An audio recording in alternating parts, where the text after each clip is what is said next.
Fabulous. Okay, let's get started with our presentation today.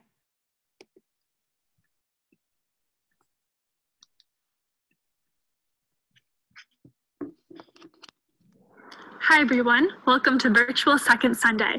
My name is Mackenzie and I am an art educator at the Cantor Arts Center. We've temporarily closed our museum doors to help keep our community healthy. However, we're excited to provide you with digital resources on our website where you can continue to explore the Cantor and the Anderson collection. Every second Sunday of the month, the museums create art projects for visitors to make in the museums. And since today is the second Sunday of the month, we'll be taking our art making virtual. You can download the PDF instructions for today's art project on the Cantor's Museums from Home webpage. And if you'd like to share your artwork from today on Instagram, tag us with @CantorArts and use the hashtag #SecondSunday. During this live Zoom, we'll be taking you through the art making process and want to hear your thoughts and questions throughout. So please use the Zoom chat at the bottom of your screen to send a private message to the panelists. If you're joining us on Facebook Live and would like to chat, switch over to the Zoom link to send us a message. We'll then respond to your thoughts and questions live during our Q&A portion of the programming. Throughout Second Sunday, if you'd like to meet individually with one of our museum educators over Zoom for 10 minutes, send a message in the Zoom chat requesting a one-on-one session. We'll then set up a separate Zoom with you that'll be completely private, so you can turn on your video if you'd like to show us your artwork and talk. You can then rejoin the webinar link right after. Every 40 minutes, we'll reintroduce ourselves for new visitors, and we'll continue to take you through the art making process. So feel free to hop in and out of our session as you make. Now I'll introduce you to our Second Sunday team. Say hi when I call out your name. We've got Diane. Hi, everybody. We have Aubrey. Hi, everyone. So excited to be spending Sunday with you. We have Marco. Hi, everyone. And we have Melissa. Hey, everybody. All of these panelists would love to set up a 10-minute Zoom session to talk about your artwork. So at any time during Second Sunday, just request an individual meeting with them in the Zoom chat. Now that you've met everyone, let's dive right into the art making. Today's activity is inspired by Stone River and the art of Andy Goldsworthy. Stone River is an example of a sculpture style called land art. You can visit Stone River anytime. It is located across the street from the Cantor Art Center and the Anderson collection. We highly recommend that you take time to watch the short videos listed at the end of our presentation, as well as the full-length documentary featuring Andy Goldsworthy called Rivers and Tides. Do you remember the elements of art? There's space and form, texture, line, value, and color. Andy Goldsworthy's art demonstrates all the elements of art very clearly, as you can see in some of these photos. Here are the supplies that we'll be using today. Andy Goldsworthy creates artwork using only materials that are found out in nature. Here are some examples that you might use. There's flowers, some mud, some ice, some leaves, twigs, pebbles or boulders, snow, bark, grass, or even pine cones. Hello, everyone. There are so many possible ways to make art. Andy Goldsworthy creates art by arranging natural art objects in surprising ways. Many of his sculptures only exist as photographs. Here's an example of this. Can you see why? In this picture, all the people are participating in Andy Goldsworthy's art making. They are making a sculpture in the air.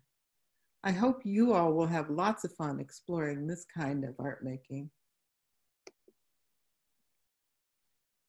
Here are the steps to get you started on your art making adventure. 1, take a walk outside. While you are walking, look down and notice the different textures, shapes, and colors on the ground. 2, gather and collect some natural objects for your art making.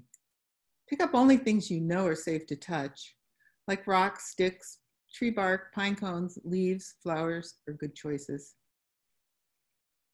3, look for an interesting space outdoors to build your sculpture. You might make a long snaking line that reminds you of Stone River. 4, think about the elements of art, shape, color, line, form, and texture as you build your sculpture. Goldsworthy likes to make spirals and circles in addition to snaking lines. 5, observe and wonder how your sculpture will change over time. What natural forces will cause it to change? Wind, water, snow, or sun, perhaps? View, if you have a camera, take a few photos from different angles, or you could draw a picture of your sculpture in your sketchbook.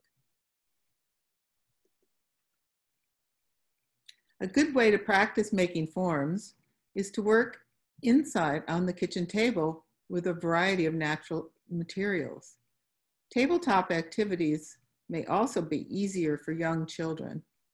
I have been collecting rose petals from rose bushes in my garden and letting them dry on the kitchen table.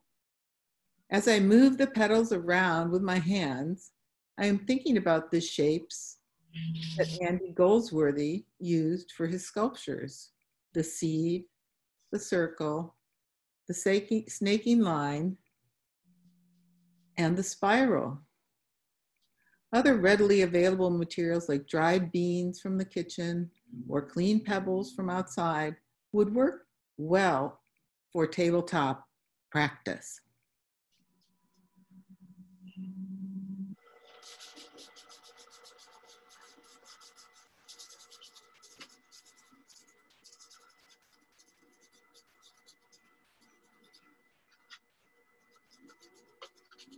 The rose petals were really fun to work with because they smelled nice and I liked the color too.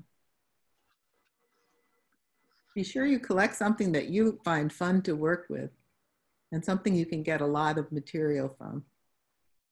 Here's the spiral.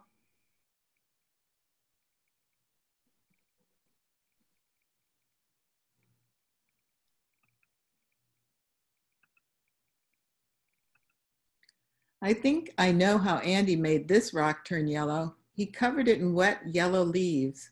Do you see the tree with the yellow leaves in the background? That's our clue. Here's a circle shape that was made by tearing orange leaves so that their edges form a circle shape. And then the brown leaves are matched to the torn edges. This object looks like large leaves were folded in half to create a rib texture where they overlap each other. The folded leaves are then connected mysteriously together to form this horn shape. These rocks were sorted by color and then placed in concentric rings around an empty space. This sculpture shows a range of value, moving from dark to light, from the outer edge to the inner space.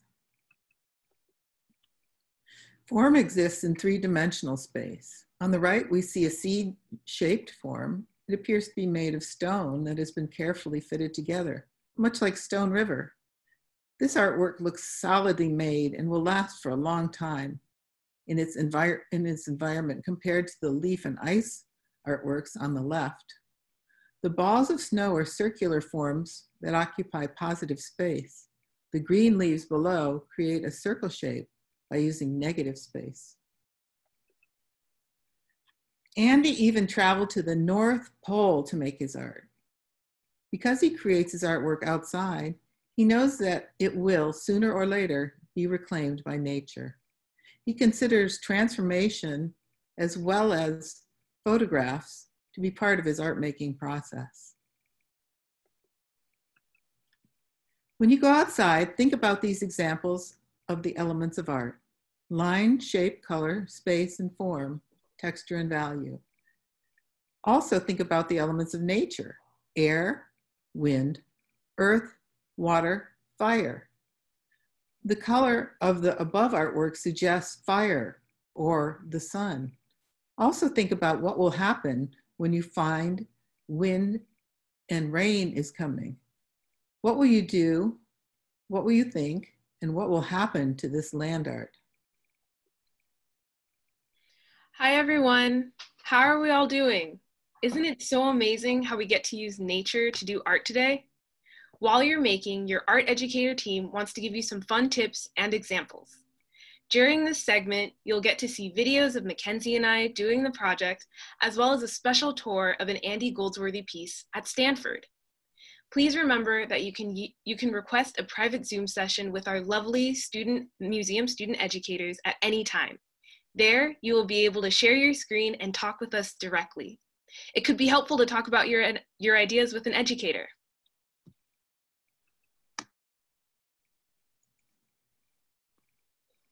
Hi everyone, welcome back to Second Sunday.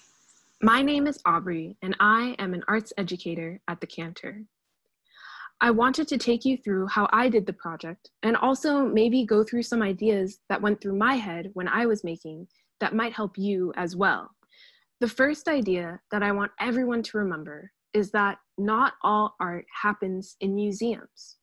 And that's important because even though we're working with outdoor art, and it might not be able to go into a museum or your adult might not want you to put it into the house, that doesn't mean that it's not art that we're making today.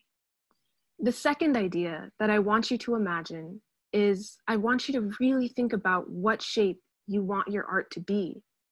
When I close my eyes and I think about Andy Goldsworthy's works, for me, I see a lot of circles, I see a lot of round shapes, and so I kind of want to use that in my work too.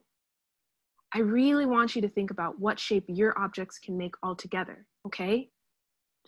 The third idea that I really want you to have in your head is that because this art might not be in a museum and we're doing it outside, it has the possibility to change. So what I mean is, there are parts of it that you get to control, right? Like for me, I got to pick which sticks I wanted to use, and I got to choose my leaves. And then I got to organize them how I wanted to. But there are also parts that I couldn't control. The day that I was recording, it ended up being pretty cloudy, but the sun started to come out at some points, and that was really nice because I got to see how the shadows worked. Sometimes the wind would start to pick up and it would blow a leaf over. But I wanted to play more with those elements that I couldn't control. Where I live, we actually have a pool. And with a pool or a body of water, it's something that you can't necessarily control. You can't control how it flows or what happens to the pieces once they're in it. After my dad and I had decided to make the quote unquote final product, we went ahead and put the sticks on a piece of cardboard. And then we decided to float the sticks in the water. And because there was a little bit of wind, you can see that the cardboard started to move a little bit. Suddenly, my art had motion to it.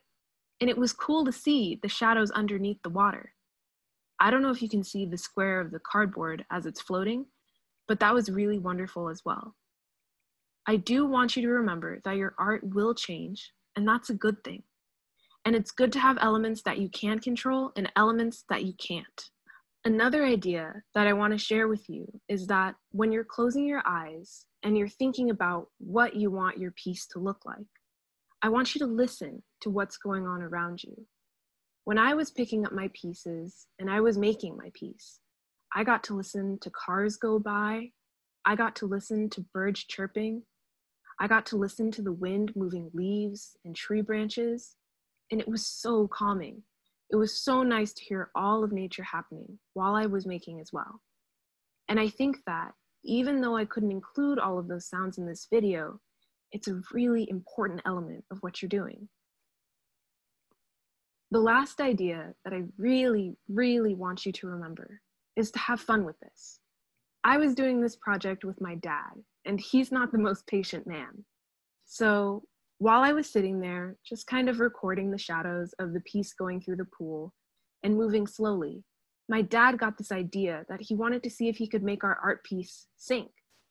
He was really sure that he could get all of the objects to the bottom of the pool. And so what he ended up doing is he went around and he found some rocks. and he decided to try and put it on the cardboard and see how many rocks it took to make the piece sink. The whole piece didn't end up sinking, but the cardboard did after 4 rocks were placed on it. And I thought that was really cool to see, actually, because then I got to see just the shadows of the sticks and the leaves themselves, and not necessarily the square of the cardboard. So even though my dad decided to add another element to the art that we were making, and ended up making it look so cool and showed me another way to see my piece of art. And I got to hang out with my dad, which was super fun too. I hope that you're having so much fun making, and I hope that you're enjoying this second Sunday. Bye for now.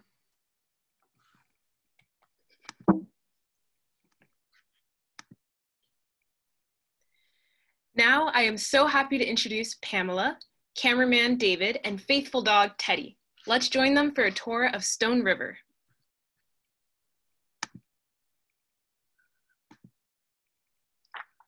Hi there, everyone. Teddy and I are here today for our art tour in Andy Goldsworthy's Stone River sculpture. It's a really beautiful day to enjoy some outdoor art.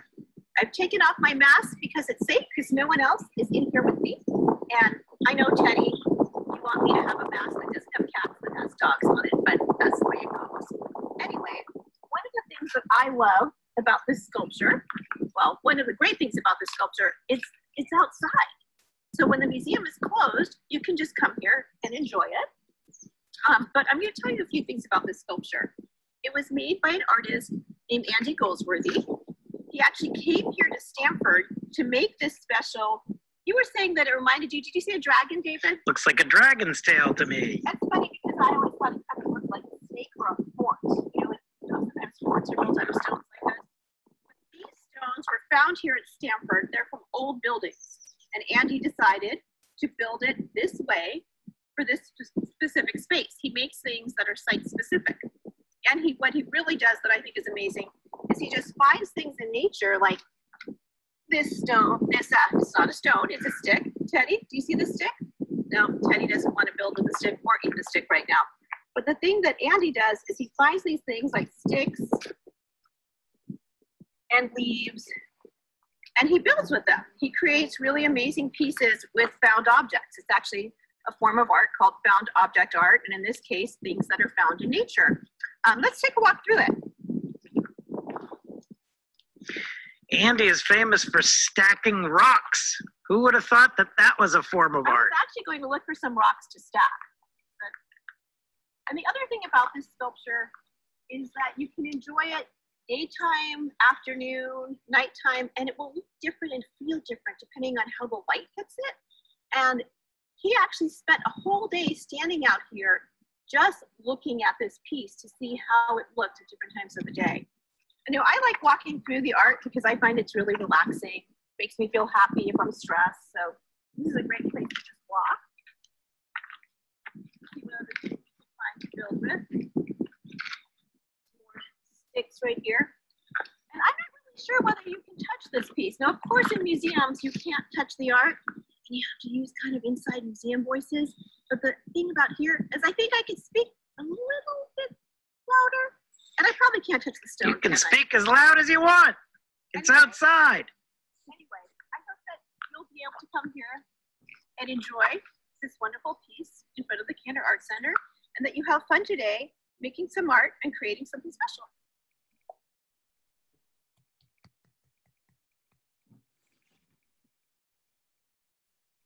Thank you. That was a wonderful tour by Pamela. Now I'm going to dive into my example of the project. Hi everyone. So today I'm going to take you on my nature walk that I went on. I was taking notes as I was walking on what I was noticing. So something that stuck out to me was that I kept seeing little splashes of purple and green everywhere. And this lavender right here, and then also over here, which is a flower that springs up once a year from this cactus. And as I go down, you can see the cactus that it normally looks like, but then it turns into these bright purple flowers in the springtime. So now I'm going to show you what I created, inspired by those colors of purple and green, and especially by this place right over here, which is this purple bush. So what I noticed was that there was this flower that was springing up right underneath it, amongst the dirt. And so I took a lot of the purple that I had noticed on my walk and around, and I placed it in a circle surrounding it, kind of drawing everyone's attention to this flower. And I was struck by how big the bush looked from the perspective of the flower. It looks like a giant tree, even though it doesn't come up more than to my knees. And so there's my creation. Thank you. I also really enjoyed how this changed over time, because when I originally did it, there weren't all those other purple petals that were on the ground, but as time went on, it added to the sculpture. Here's another example. Hi everyone. So this is another walk I went on, and when I was walking, I was noticing the pavement that was underneath my feet. And when I took a look closer, I saw just how many little tiny rocks made up the pavement. It just went on and on until infinity. And here, I looked at some gravel, and it reminded me of the pavement that I saw on my walk. And specifically here, I saw some little green growth that was growing out of it. And so now I'm going to show you what I created, inspired by the gravel and the little pieces I saw sticking up of it, all the different colors of the rocks, all the different shapes. I used this ledge in order to offset them so you could really focus on the art piece. And I piled them all together like a little mountain. And I loved the time of day that I filmed this because the sunlight's just hitting the rocks perfectly. And it's in the corner here too, so it's just the rocks that are lit up. Wasn't that so cool?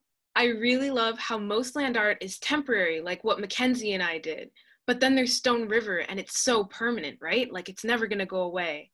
And I just really like how flexible this form of art can be. Next, we're going to be sharing some great art from our Student Museum educators. If you want to talk to any of them, please remember that you can request a private Zoom chat with them to get any help that you may need. Let's see what they can do now, shall we?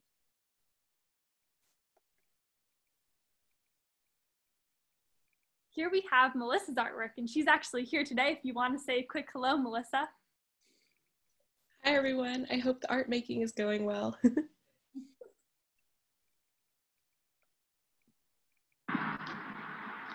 Hi everyone, my name is Melissa and I'm a Stanford student as well as an arts educator at the Cantor. Today I wanted to share with you some of the art that I made inspired by Andy Goldsworthy. So let's dive right in. Today I went on a walk around my block. I live in a little complex of townhomes. The first thing I notice is usually the concrete, the roads, and the buildings around me. It might not seem like much to look at first, but there are wonderful little signs of nature and life all around me. I began to notice all the beautiful flowers and plants that were growing on the sidewalk. If I were walking too fast and not taking the time to notice what was around me, I could have missed these beautiful flowers sprouting right outside the McDonald's. For me, it was fascinating to think about how life can thrive, even along the concrete sidewalk. So when I was thinking about making some art, I thought about the color and the texture of the plants that I saw. I was really fascinated too by the organic shapes of the leaves. There were barely any rigid lines. You can see the beautiful curves and asymmetries of the leaves in this bush. So I started collecting some leaves, some flowers, some branches, and I even found a pine cone along the way. I was thinking about how all these colors and shapes could fit together and how the textures were so different but complemented each other because they all came from nature. After I finished collecting my items, I walked back to my home and sat under this tree on the sidewalk. I started to cut the branches because I wanted to use some straight lines in my art. Lines reminded me of the window that I look outside in my room, and so I arranged the branches into a window and started to put the leaves and flowers all around them. I did this because the walk reminded me of a window.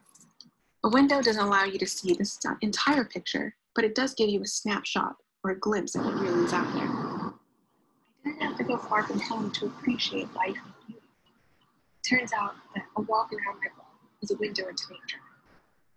As I was sitting with my art, I noticed that the breeze was moving the branches and the leaves of the tree. I noticed that it was casting shadows around my art. I took a closer look, and I realized that light and the environment were actually interacting with my art, sitting there on the sidewalk. And I noticed that the light casts different shadows depending on the moment that I took the picture. My art was gone just a few hours later. I may not live in the most glamorous neighborhood, but by looking closely enough, I am able to find inspiration and joy in the things around me.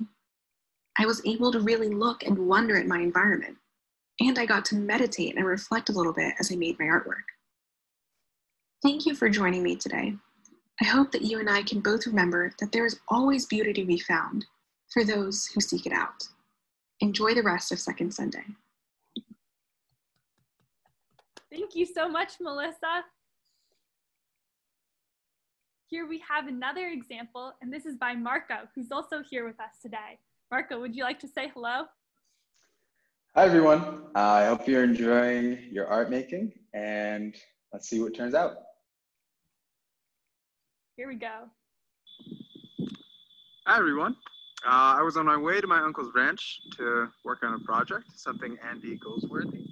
And on this paved road, oh, and I show you the beautiful background. I was coming up this paved road, and I saw this dry reservoir over here. This is for cattle to drink. There's a lot of cattle in the area, but it's gone dry because the rainy season hasn't started. And I thought this would be a great place to make a little project, so we'll see what turns out. Hi guys, so I've been getting some stuff from nearby, some stones, and I started finding these nice red ones that I think will be fun to work with, so let's see what I come up with. Hey guys, sorry if it's a little windy, there's not much tree cover here, but I've been working for a little while and I'm finally done. So this is the piece I made. I'll walk around. Sorry if I'm uneven a little bit. I have to be looking at the ground so they don't fall.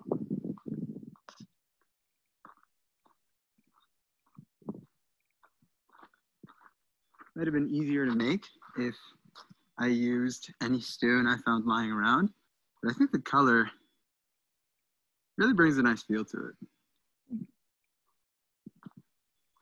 And getting the flow was pretty difficult at times. You couldn't just use any stone you wanted, but it was really fun to make, and I think it turned out really well.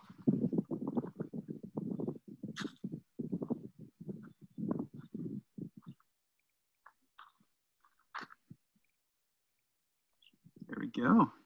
Awesome. Hey guys. Thank you, Marco. And here we have another example. This is by Lolo. So I'm very lucky to live close to the beach, and I took inspiration from the artist's example of wood that was taken away by the tide, and I made this mini version, and I put a shell on top, and the tide is coming up. Probably will take it away before I leave the beach, but it's really cool to have the opportunity to make this, use some found objects from a pile of sticks over there. So I did some walking back and forth, and it was cool to see how I could use found objects to make something pretty neat. And here's another video of a time lapse of her creating the piece.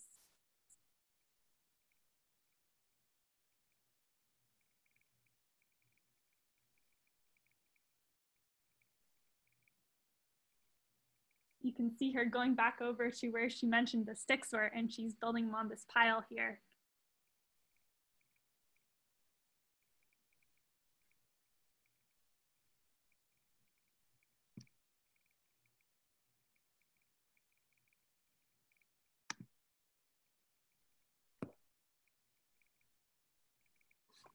It's so lovely to have so many brilliant people working together to make this program because we can see the many different ways that art can be done.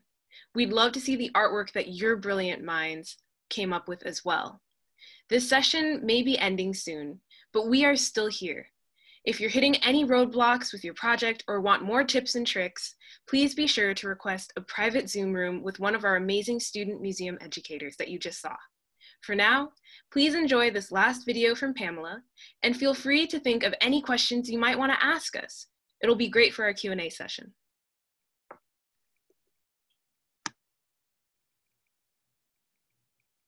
Hi everyone, Teddy and I hope that everyone has a great time on their virtual second Sunday today with the Cantor Art Center. If you get a chance, come and visit this amazing Andy Goldsworthy piece that's right outside of the museum, and you might even find some other art if you walk around the museum.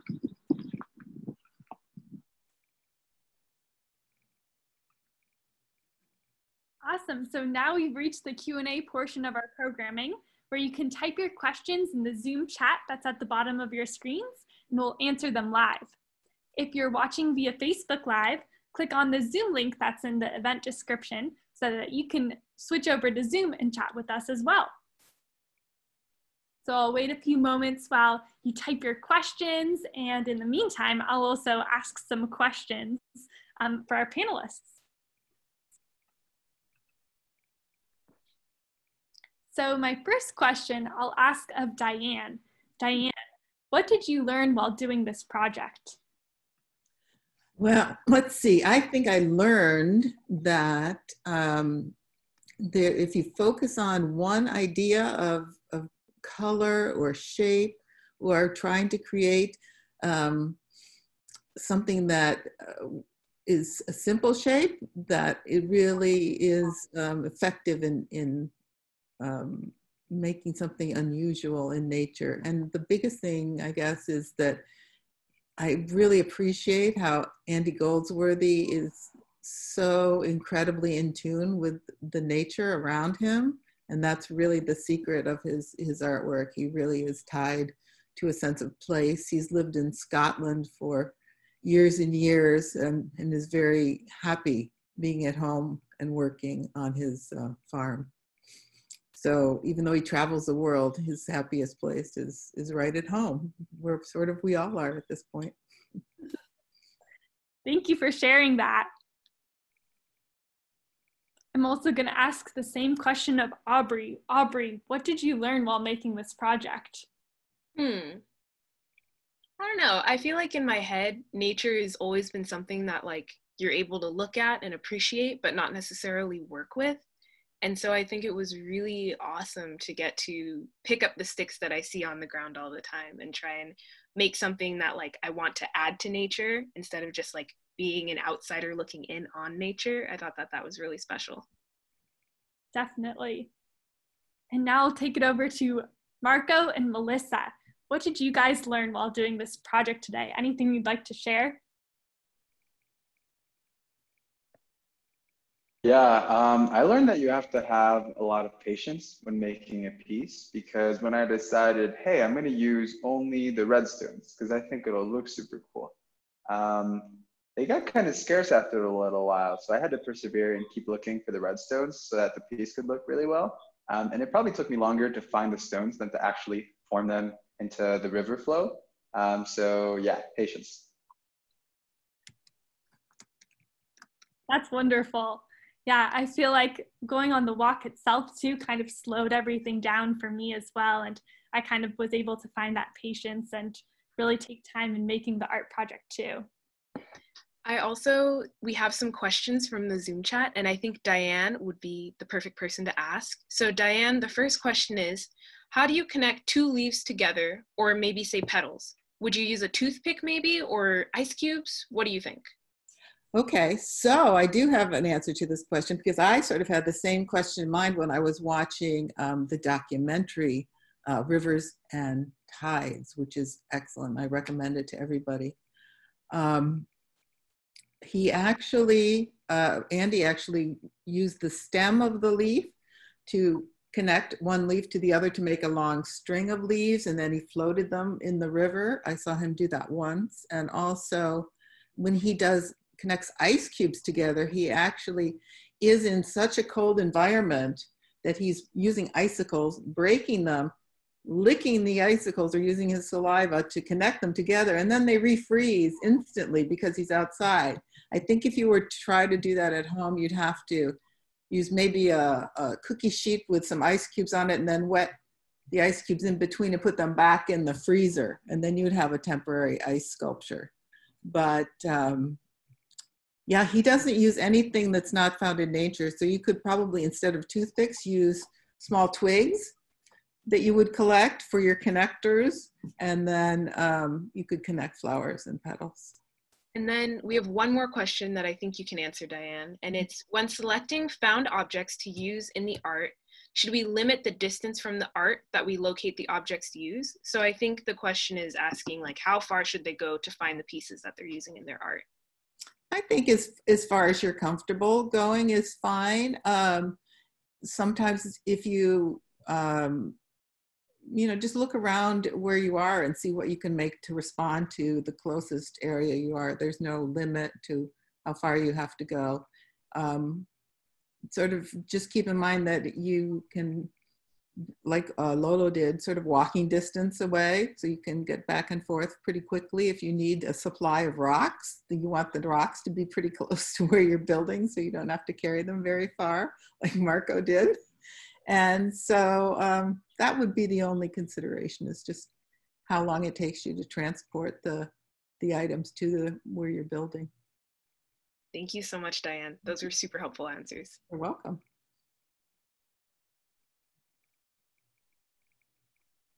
Oh, we got another question in the chat.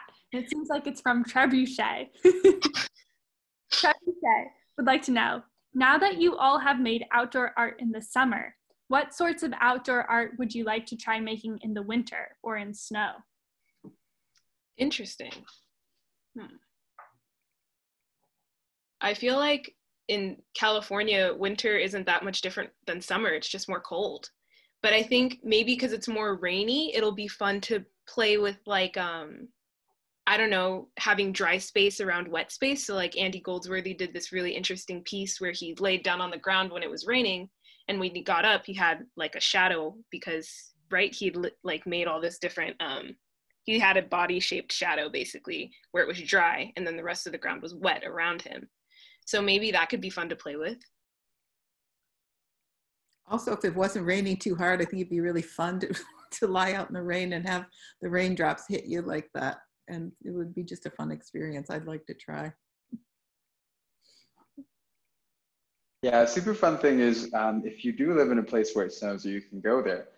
When the snow is really powdery and soft, you can pack it and make forms. And if you take water and put water on it, it doesn't become exactly ice, but it does harden quite a bit.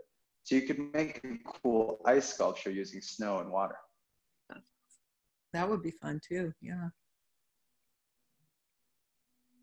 I feel like during wintertime too, I'd be really inspired by looking at all the bare branches of the trees. And so I might try to do something that riffs off of that theme of where there aren't any leaves, and just really paying attention to the line and the shape of the bare branches. Mackenzie, we actually have a question that I think you can answer. Is it possible to watch this later? Is it recorded? Good question. So we are recording it, so we will edit down the video and we will post it on our Cantor Museums from Home webpage. And actually, if you want to view previous Second Sundays that we've done virtually for the past 2 months, you can go on the website right now, Museums from Home, and you can watch those at your leisure. Thank you for asking that, Aubrey. Definitely. Yeah, it came from the chat. We also have it going on Facebook Live right now, and so that'll be up for a little bit longer today that you can go back and replay it as well. Definitely. One question I had for you, Mackenzie, is I know that you did it twice. Did you like working with one material more than the other? Ooh, great question. I really enjoyed my first one that I did, where I was using all of the purple petals and things that I was finding because I had found that flower that was underneath the bush and I really wanted to draw people's attention to it. Versus when I was using the rocks and the pebbles, I was more thinking about the pavement that I went on my walk, and it wasn't totally nature, because nature doesn't create a pavement necessarily, but I was seeing that reflected in the gravel and the pebbles that I was finding. So they were both very different experiences, which is why I wanted to include both in the video, because it kept changing. And I hope that your guys' artwork is changing over time too, and you're getting new ideas from doing one thing and maybe something else catches your eye, and so you want to try that next. So this project is great. It can be done over and over again, and it'll be slightly different each time. And Diane, I wanted to ask you a question about your dried rose petals, or flower petals, I guess. Is there a reason that you wanted to do it indoors instead of outdoors? So I was thinking, I was in conversation with one of our other team members who has small children, and she was talking about how they worked with art projects. And so for very young children, it's nice to keep the space very focused. I think outside it's hard for young children to maintain their focus and do the project at the same time. So bringing in materials inside and putting them on the table is a quicker, easier, more direct path to the project. So, but it's also a great way for people to practice making the different shapes they like very quickly and sort of imagining those shapes in nature. When I made the spiral, I was thinking that would be so cool outside somewhere if I could make that. And also, you know, like Marco really did the snake on a larger scale, you know, so it's a way of thinking on small and then maybe doing it large again outside. That was awesome. I loved it. Are there any more questions that we want to ask each other or ask the attendees? Yeah, maybe we can ask the attendees a question. We're curious about what you've learned so far while doing the project. Anything that really stood out to you?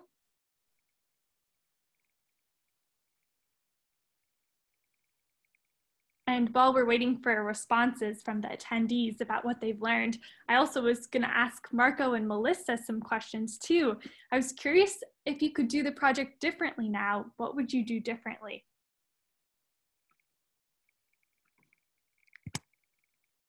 I think I would like to focus on one color. I was looking at the yellow rock that Andy Goldsworthy made, and I was really inspired. And I was thinking about the art project that you made too, Mackenzie, focusing on the color purple. So I was thinking about maybe if I could go outside and focus on maybe some oranges. I feel like I've seen a lot of orange flowers around lately. I would like to do something with that. That's incredible.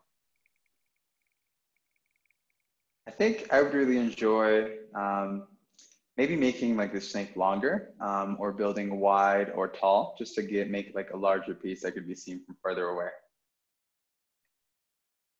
Yeah, it'd be fun to see a drone shot of your piece, I think, you know, from above, so you could really see what it looks like from the sky. It'd be fun. I loved how in your video too, you saw kind of the close-up view of what it would look like from each end of kind of the snake shape as well as from above. It's interesting how your artwork changes depending upon your perspective. Yeah, and Marco really connected it to a already found sort of land sculpture. And so that was really neat, I thought too.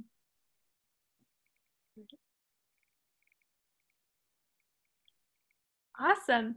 So we're going to take a quick 5-minute break, but keep talking to our panelists who are available for a Zoom session with you, a private Zoom, in order to talk to you about your artwork and to see everything. So we'll be on break, but we're still ready in case we want to chat. Yeah, Aubrey, did you want to say something? Yeah, we got an answer to the question that we asked to the panelists. And they said that discovering a connection to the space was really cool, being in the moment, the play of light and the permanence/impermanence in the environment, so the way that everything seems to change as we're just making. Thank you, that's a wonderful answer. Yay. Thank you for sharing.